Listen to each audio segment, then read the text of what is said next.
Welcome back to the Pathfinders podcast. I'm your host, Pete Schramm, founder and CEO of Latitude. Today, we're going to talk about two pretty exciting things with our guest.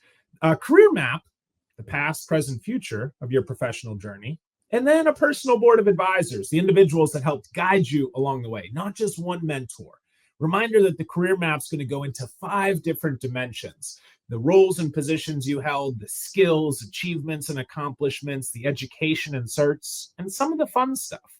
And then the PBA guides us through the, functional mentor, cross-functional mentor, champion ally, right? All these different folks that are helping us as we keep progressing. This will be posted on LinkedIn and the other various podcast platforms. So as you're listening to Michelle's episode today, please comment something where you're like, oh, that was a helpful piece for me. I gave you her first name, but let me read her favorite quote to you. Life is 10% what happens to you and 90% how you react to it. Thanks, Charles Swindoll, for this. Our guest today, Michelle Orbovich-Williams, a talent and organizational development leader with over a decade of experience developing future leaders in Fortune 500 companies. And now she's manager of talent development and leadership at Zoll Cardiac Management Systems. She drives talent strategies for more than 3,000 mission-driven team members. Her career began in retail, advancing from store manager at Bath & Body Works to organizational development manager at Victoria's Secret. She holds a master's degree in business psychology and HR from Franklin University, passionate about mentoring early career professionals, and also serves on the board from Fatherless to Fearless, and enjoys hosting, reading, and live performances. Michelle's the real deal, and it's been a lot of fun to meet her over the last couple of months. I guess we're coming up on a year or two now in the Pittsburgh area, a few months, definitely. Fun fact before we get started, attended over 200 concerts to date. Maybe we'll hear about a few of those. And we'll hear a little bit about the Candle Day story, perhaps. Welcome to Pittsburgh, coffee-loving yogi, Michelle. Thank you, Pete, for that warm welcome. I am super excited to be here with you today and talk about career roadmaps, and really my career journey is a favorite topic of mine. Of course. I think you've been able to influence a lot of individuals throughout your professional and personal career. And that's really what the show's focused on doing, is how can people listen to your story and say, maybe that's something that really I could explore that for me. Or, I'm kind of wondering, where do I go next? Michelle had some questions along the way. She didn't always know the answers. Maybe, it was an atypical plan. Maybe you had a plan and then it did some of those loop-de-loops and backwards and upwards and arounds, right? That sometimes happens. But the first question we ask on the show is, growing up, Michelle, what'd you want to be? Oh, what do you want to be when you grow up? That's one of the hardest questions to answer, right? Often I ask those I coach, and I still ask myself. Short answer, Pete, is I didn't know what I wanted to be when I grow up. But the long answer is, I'll give it to you. So like any 90s kid, the first thing I wanted to be when I grow up was probably an NSYNC backup dancer. Oh, yeah. Wanted to be a choreographer. But notice I really didn't have any rhythm. And also my my appetite changed too. So then it evolved into actually a marine biologist. Okay. Because I love marine life and dolphins and orcas and everything about the ocean. My mother loved to point out that growing up in Ohio, in Steubenville, Ohio, that we had no oceans nearby. So how the heck was I going to be a marine biologist? It was put an ocean in the backyard. Yeah. No, that really didn't work. Lake Erie wasn't going to help with that. So then I was like, okay, what am I going to do? Still love the sciences, chemistry, biology. Growing up in Steubenville, there was a love of football and sports. And I actually was an athletic trainer in high school. So I was like, okay, maybe occupational therapy. Yeah. But really what comes down to it, and when you had to select a major in high school to pursue college, and really the root of my story starts is I was a non-traditional student. Four-year college was not going to be part of my story. So I went and declared my major to be nursing because it was more attainable in my story. There was a diploma program in Steubenville, Ohio, so I could go to school while also working full time. So long story short, changed a lot, ended up working to go to school as a nursing student while working full time, as you mentioned, working at Bath and Body Works. Okay, so talk to me about one of those days. You probably filled a lot of hours, but you wake up, you do X, Y, Z. You go to school, you go back to work. Talk to me about those times that I'm sure you're glad and fortunate and lucky to not have to continue repeating. Yes, those were very, very long days. So if you think about nursing students, they wake up super early. Like we're talking like 4:30 to go and do pre-rounds. Mm-hmm. And then I would go after I would do my nursing classes, I would go and then work in retail. And after I would close stores, then it would be time to hit the books, study, memorize all the scripts and drugs, really the medicine drugs I would have to know for the next day. Would really be a day in a life of a nursing student that would also be working to earn and learn at the same time. I like it, earn and learn. And so did you graduate with a degree in nursing? Because we reading your bio, we didn't really talk about nursing, right? So at some point there's a changeover. Maybe you did decide you went to the ocean and everything became clear. But what happened along that way?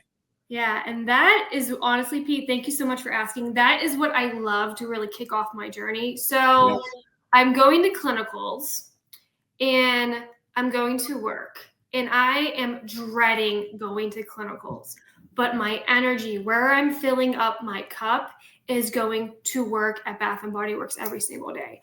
I switched, thankfully, for whatever reason, they held me on after my seasonal time, and I was starting to work my way up from a seasonal associate to a key holder to then I was a co-manager, and I was like, okay, I love my job. What is it about me that I am like loving? My energy is going to Bath and Body Works and not clinicals. And at the same time, my store manager gave me Clifton's StrengthsFinder book, and I took that assessment. And also, she just really believed in me. And some other people in my circle were asking me really big, thoughtful questions of why do you like going to Bath and Body Works versus going to clinicals? And the answer was, I loved the recruiting, onboarding, training, through honestly seeing the light bulb go off in my team members versus liking and going and drawing blood from my patients, to be really frank with you. And that's when I was like, oh, okay. Light bulb switched for me on top of my head. And that's when I went into the office that day at the diploma program and switched my major from nursing to HR. And I've never looked back, and it was the best decision I ever made. Wow. Okay. So then did you get into an HR role there? You said you were climbing the roles in the workplace. Did the shift of major help with some of the work stuff? Did you align some of what you're studying with what you're doing at the day job? Yeah. So yes. So in retail, when you're a store manager, you have an opportunity to kind of own 3 pillars: either a talent pillar, an operations pillar, or kind of a merchandising where you set the floors overnight. And thankfully, at the same time, when I was kind of having that internal turmoil of like, what do I want to be when I grow up, I was owning that talent pillar. So that's really where the light bulb clicked for me. And to answer your question of directly where I switched to school. So I went from nursing, went back to the community college in Steubenville and switched my major back to kind of an undergrad to be determined. Well, I figured out how do I go about getting a bachelor's in HR while continuing to work. And just happened when I was in one of those business courses, a representative from Franklin University came and said, hey, guess what? Your credits will transfer to Franklin University. And guess what? all of our credits are online, and here are our programs. And I looked at the programs, and literally right there in the ages was human resources. So it was just right timing, right place, and me listening to people around me that saw me operate on a day-to-day basis at Bath and Body Works guide me in the right direction. And then I signed up to Franklin like literally the next month. So let's talk about those guides and support systems, right? Yeah. You're going through this very, I'd say it's influential, right? You're very impressionable at these early, late teens, early 20s, right? In this time frame, who did you go to for advice? Did you find new people that were helpful beacons of support in this phase of your journey? Yeah, I honestly went to my store manager. So I was the store manager, went to my boss at Bath and Body Works. How'd that go? How'd you approach it? She was unconditionally supportive. Wow. Yes. All right. So you've heard me speak and see me present a couple of times. This is where I'd put that supervisor into the superhero category, not the super zero piece. Okay. So then a little bit after this, right, you're going to graduate, you finish school, you have all these extra hours a day. I don't know what you're going to do with it. So other than breathe a little bit more and have some opportunity to figure out what you're going to do with your life instead of having 2 or 3 sets of things you have to do every single day, what'd you do with that time? Oh, Pete, I wish I could. I said I had that time, but I actually didn't. Okay. So let me give you a little bit of a screenshot of what it was like. So I had a personal life experience happen. I sadly lost my mom. So I took a small pause in school, handled my affairs, and figured out, okay, Steubenville, I don't have any ties now. What's going on? What can I do? I also did, because, retail is very, very busy during the end of the year, holiday season. Sadly, it was also around Black Friday. It was in the beginning of December. So I took a pause from my one class at the end of the course, took a pause from classes, took a pause from retail. Thankfully, my newly husband could support me. So then as a new calendar year was a fresh start for me, I was like, what can I do? Okay, I go, you know what? I looked at my newlywed husband. I go, let's get out of Steubenville. So I had a new husband, new job, new city. We moved to Columbus, where it was retail capital for L Brands. And I took a role at Alliance Data, where they were known for recruiting people from retail into their organization to help educate retailers on how to sell their credit cards, because they are a credit card marketing loyalty company that services retailers like Victoria's Secret. So I had an opportunity to join the organization while I was a senior in my undergrad, wrapping up. So working full time again, back in a new city, newlywed, trying to figure out this thing in a whole new company. And guess what, Pete? Within my first 30 to 60 days, they went through a reorg. Of course. Okay. Yes. So trial by fire can be a good thing. Chaos, and if some of the listeners are saying, man, this is exactly what's happening to me. I just shook up everything but my last name. Maybe your first name's the only thing that didn't change. And so hopefully this is a point of it can work. And the stuff that seems to be so atypical and wild and chaotic is actually the reality and something that is more common than you may expect. So keep going, walk us through. Yes. Now let's talk a little bit about some of your career map, right? So are you starting to put together a little bit of a plan and thinking about, all right, well, I now want to do this and this and this. I kind of like the HR stuff. I don't know if I'm going to get back to marine biology or backup dancer for instance yet. But let's start figuring out what are those next steps. At some point, yoga and coffee come into the mix as well. Yes. So this is really where I, in part of my life, started to really understand what that quote meant. Yeah. that life is 10% what happens to me, 90% how I react to it. Mhm. So I came into Alliance Data as what they called the field sales team, where I was going to go and help educate other store managers, district managers on how to sell their credit cards to customers or in retail.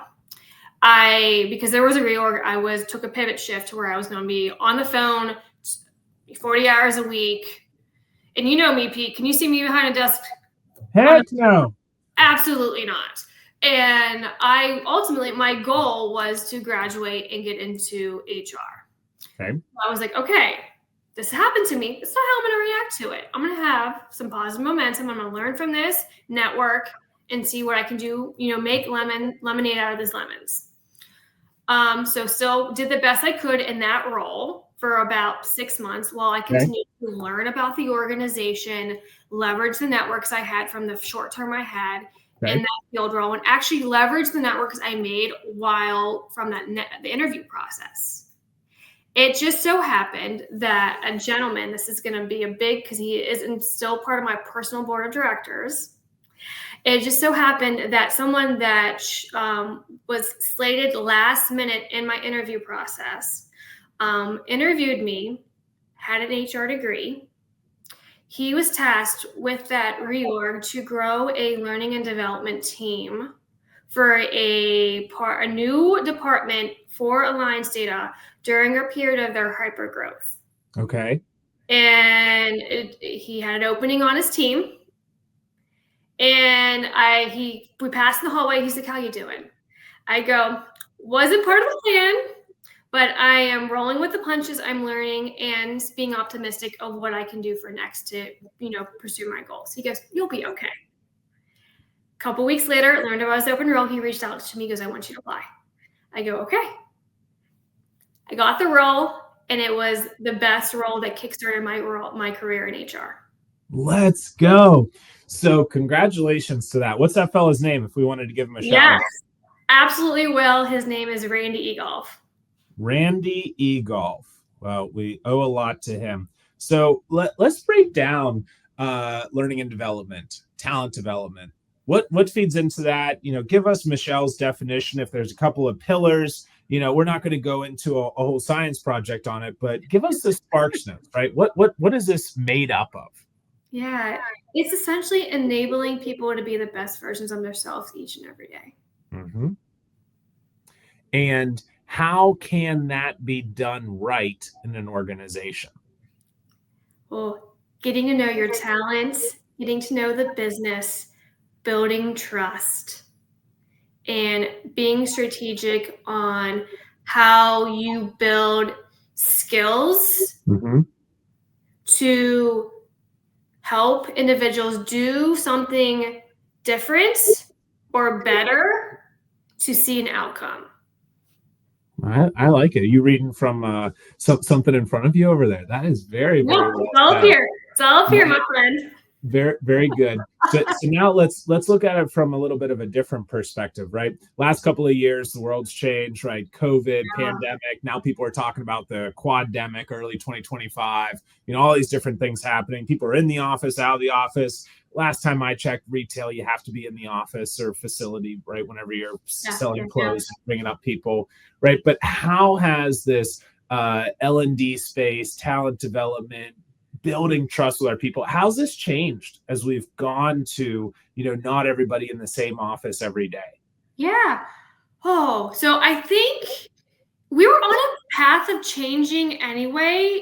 It just hit the gas pedal all harder. Yeah. So if you think about it, before COVID, we were already merging to e-learnings and blended learning and microburst learnings where we learn in like 5 minutes. Where the pandemic just literally hit, like I said, hit the gas on that. So we had to think about where can we help meet our learners where they're at in different capacities. I like to, if I can give you an analogy, Pete. Please.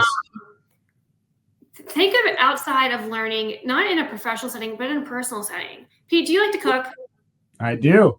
Okay, if you're going to learn a new recipe, do you take a class and master that overnight? I turn on Selena Gomez and Chef cooking show, and I learn from the worst of the best. And we figure out how to go through this together, and then I'll think about putting it to the test in the near future.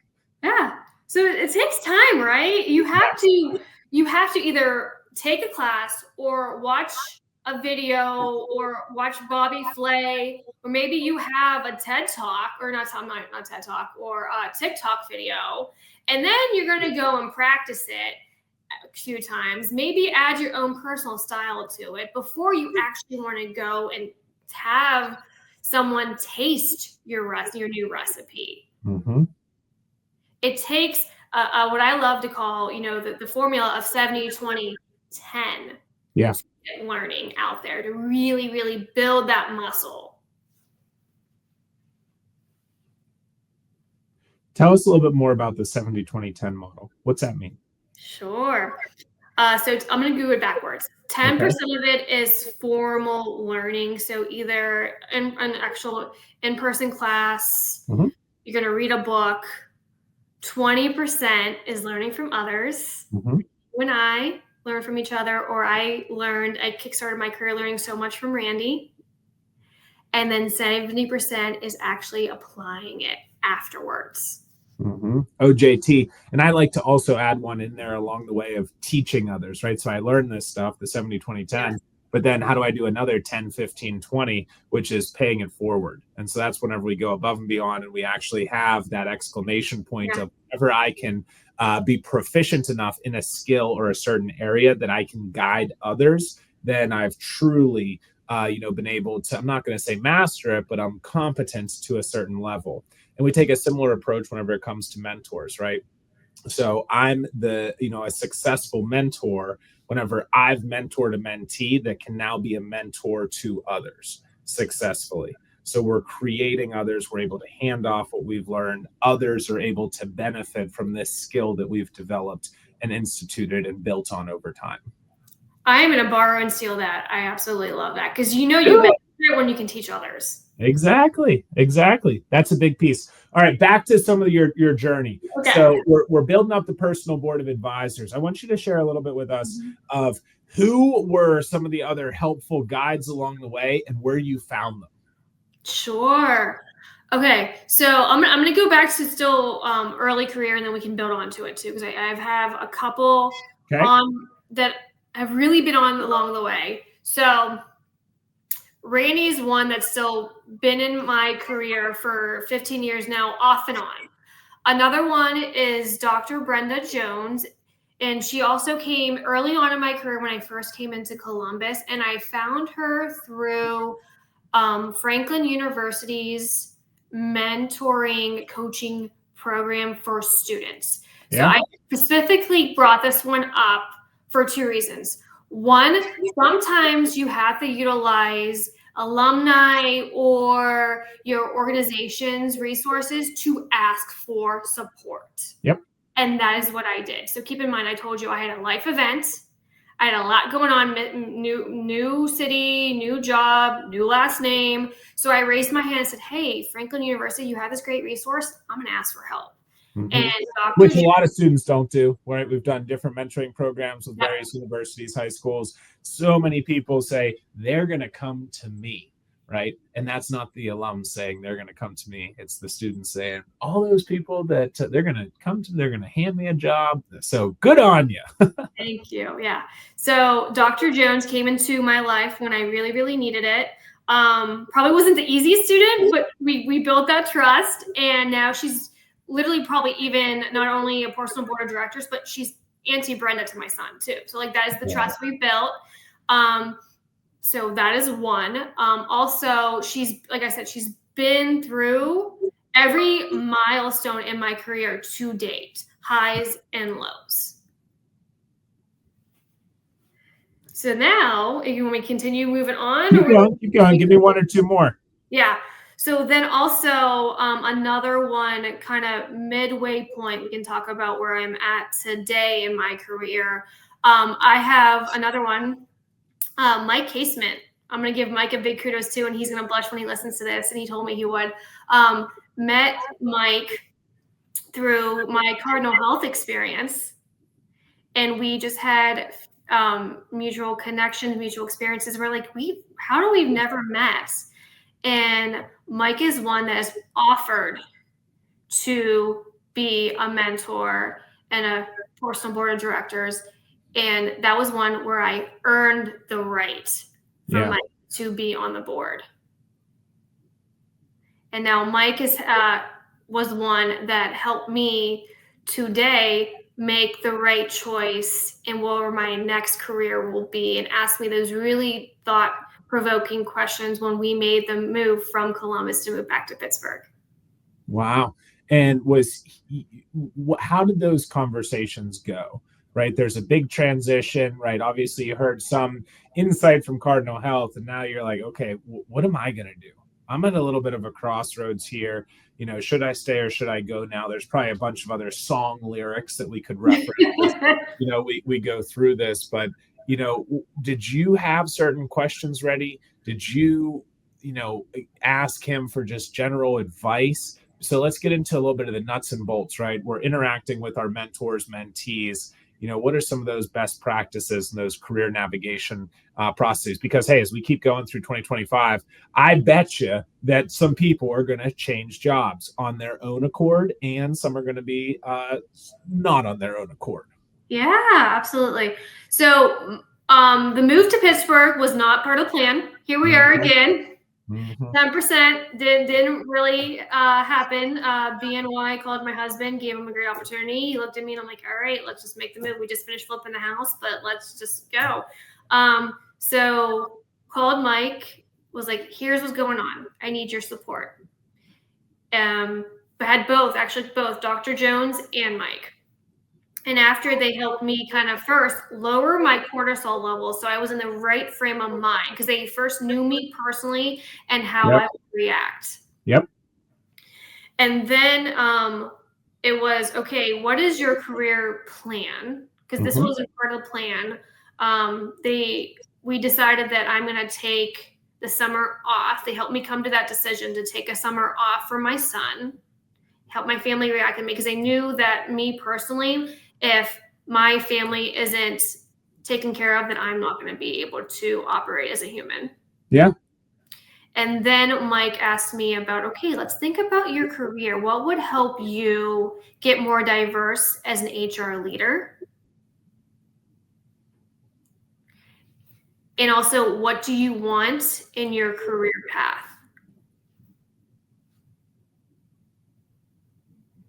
Okay. And what came up? What types of roles I need, and what type of industries and business models.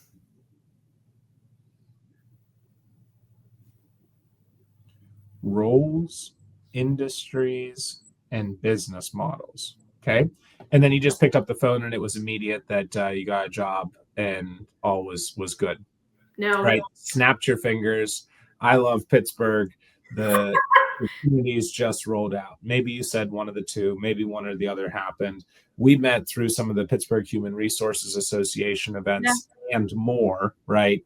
But talk a little bit through that process of the job search, right? There's other people, again, let's fast forward for some of those listeners that are, hey, I'm in that job search process. I have, 10, 15, 20, 25 years of experience. Son of a gun, this stinks. So if there's a little bit of advice or guidance or tips that you might provide to those in transition listeners, if you will. Oh my goodness. Okay. Number one, self-care, everyone. You have to take care of yourself. And that's when I would like to also recognize one more personal board of director, if you don't mind, Pete, because I've known that I wouldn't do it justice. Her name is Susan Ratz. I met her at Victoria's Secret. She called me at least every other week and made sure I was taking self-care. I'd call that the accountability partner on the PBA, right? Totally. That's somebody that they're going to be on there helping us out, guiding us. They're checking it. Did she ask about the work stuff? Maybe yes, maybe no, but it's checking in on you for you. That's the big piece that we need. Good transition. Okay, keep going with the transition tips. Okay, self-care. And then it was come up with a schedule that works for you. So I had a young son that I had to take care of, as well as make sure that I was networking, job searching, applying that made sense for me. Mm-hmm. And then get out there and like research.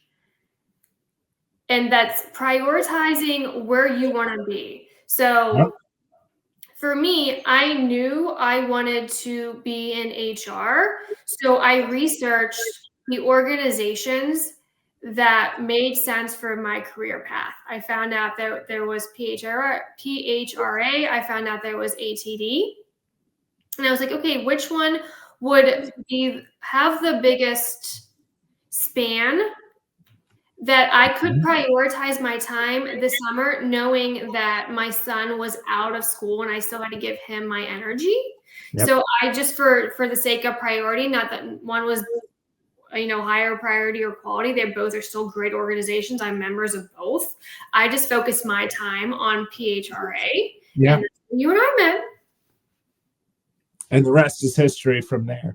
Yep. So let's talk a little bit more about Zoll, and then we'll get into the recap here. So what's happening now? All the different planning that you did, all the experiences leading up to this, you fill in some of those gaps on the career map, probably putting some more things on your career map, building up the career maps of others. But let's give a shout out to the current organization.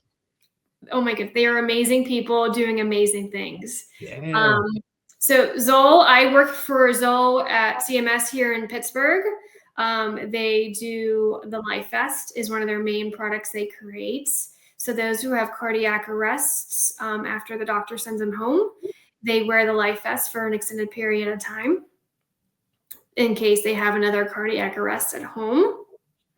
And these mission-driven, and I really heartily say that you can see that on the floors when I walk through the office. These employees care about the products that they are building every single day for our Pittsburghers, as well as everybody across the US and the globe, really. So I'm helping these individuals be the best versions that they can be, helping create a talent strategies from early career to leadership, and we'll see where that goes from there. Love it.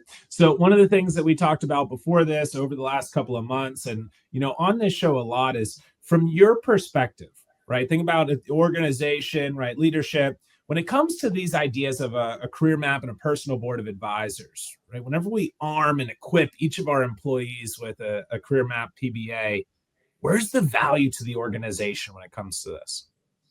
It's invaluable. So we're thinking about future of work. Organizations are trying to rethink their employee value prop.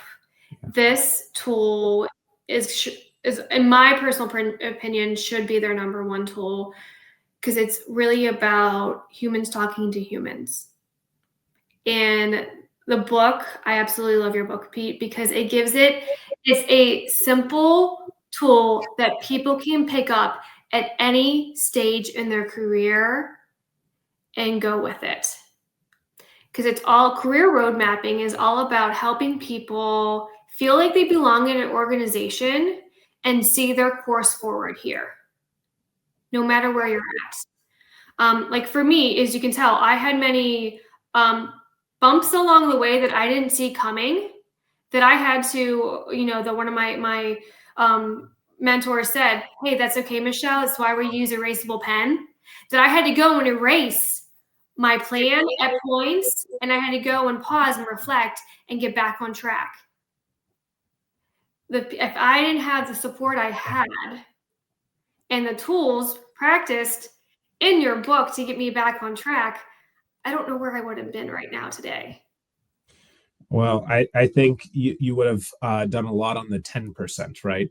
Of continuing to put goodness into the world. I appreciate those shout outs to Pathfinders, the methodology, and a lot of the work that we're doing here with Latitude as well. Michelle, before I give the quick summary of our chat today, do you have one closing tip or bit of advice outside of go read Pathfinders?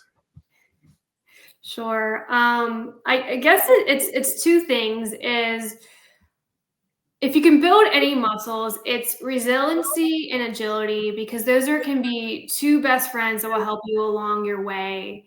And then the second would be build and invest in the community that will support you personally and professionally, because at the end of the day, we're humans. And I don't know where I would be without those people in my backyard. I love it. Michelle, thanks for joining us today. Coffee-loving yogi that didn't know what she wanted to be growing up, beyond an NSYNC backup dancer to a marine biologist, then an athletic trainer and a nursing student with retail and studying and repeating day in, day out, night out. She was grinding. And she realized that retail was what revitalized her. StrengthsFinders was big in this process. And then the lifeblood of the workplace replaced the bloody life in healthcare. Watch out, Steubenville, and actually it was adios. Went on to a new city, new husband, new year. And this was Michelle living out the 90% of how you react to life. Randy Egolf was a big piece. Thank you, Randy. We heard a couple of times. You flourished in developing others and cooking up creations. You emphasized the importance and value of bite-sized learnings, and we dug into the 70-20-10 learning model with some additions. Building the board, right? Still Randy, Dr. Brenda Jones, Mike, Susan, super helpful. And along that way, BNY brought the fam to the Berg. Family first for you guys the whole way through it. Career planning and forward thinking helped you understand what gaps with roles and industries and business models you could utilize. Some transition tips around self-care, self-scheduling, researching, and I added in for you, don't settle, which is something that you definitely did not do. Career road mapping is all about helping guide people and really supporting the how, what, when, where they can grow in the organization. Hopefully the why is clear. So thanks for the reminders, tips, and suggestions to continue building and maintaining and sustaining resilience, agility, and community throughout. You're writing my bio from now on, Pete. Thank you for this lovely conversation. I hope it helps others.